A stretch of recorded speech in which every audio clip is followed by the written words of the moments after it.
চিৰা আৰু বিড়ি খোৱা এই বাংলাদেশী কালপ্ৰিটটোক এৰেষ্ট কৰিব লাগিব লাগিব আৰু লাগিব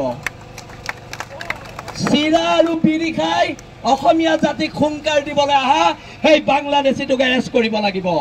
আৰু সন্দেহজনক ঢাকা পট্টিত উচ্ছেদ চলাব লাগিব লাগিব আৰু লাগিব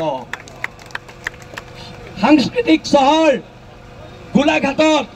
ক্ষমা কৰিব যোৰহাটত এনেকুৱা ধৰণৰ গুণ্ডামি দাদাগিৰি কোনোবাই সহ্য কৰিব নে কোনোবাই সহ্য কৰিব নে সেইকাৰণে আমি কৈছো আছে হেংদাং লোৱা নাই ললে হেংদাং ৰক্ষা নাই এইবাৰ প্ৰত্যুত্তৰ হেংদাঙেৰে দিয়া হ'ব